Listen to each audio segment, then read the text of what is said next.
షిప్పులు నడిపే వాళ్ళని కెప్టెన్ అంటారు.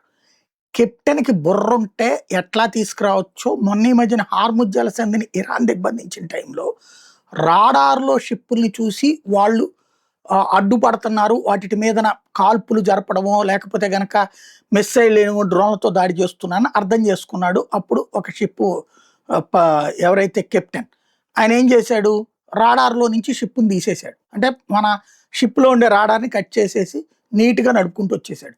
అట్లా 2 షిప్‌లొచ్చేసినాయి. అది ఆ కెప్టెన్ యొక్క తెలివితేటలు. మామూలుగా రాడార్‌లో కనిపించకుండా వస్తుంటే వేరే వాళ్ళతో గుద్దుకుంటాం. అయితే అవతల వాళ్ళందరిని ఆపేశారు గదా! అట్లాంటప్పుడు ఫ్రీగా ఉంది రోడ్డు. సముద్రం. అట్టొచ్చేసింది. ఇప్పుడు అట్లాగే మరొక షిప్పు హార్ముజ్‌లో అమెరికా బ్లాకేడ్ ఉన్న టైంలో, ఇరాన్ ఓ పక్కన దందా చేస్తున్న టైంలో 'దేశ్ గరిమ' అనేటటువంటి షిప్పు ముంబైకి సేఫ్‌గా వచ్చేసింది.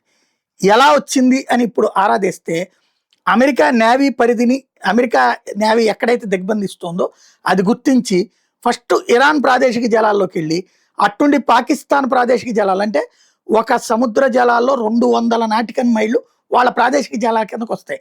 అది దాటిన తర్వాత అంతర్జాతీయ జలాల్లోకొస్తాయి. అంతర్జాతీయ జలాల్లో అయితే దిగ్బంధిస్తున్నారు. ప్రాదేశిక జలాల్లో దిగ్బంధించట్లేదు. ఆ ప్రాదేశిక జలాల్లోకి ఎంటర్ అయ్యి ఇరాన్ ప్రాదేశిక జలాల నుండి పాకిస్తాన్ జలాల్లోకి, పాకిస్తాన్ నుండి నేరుగా ముంబైకి వచ్చేసిందనమాట. దాంతో ఈ ప్రాదేశిక జలాల్లో ఉన్నప్పుడు దాడులు చేయడం అంటే ఆ దేశం మీద యుద్ధం చేసినట్టే. అట్లా చేయదనమాట అమెరికా. పాకిస్తాన్‌తో ముప్పున్నా గూడా భారత్ నేవీ ఒమన్ తీరంలో గస్తీ కాస్తుంది కాబట్టి ఆ నేవీకి ఇన్ఫర్మేషన్ ఇచ్చి వచ్చేసారు ఈళ్ళు.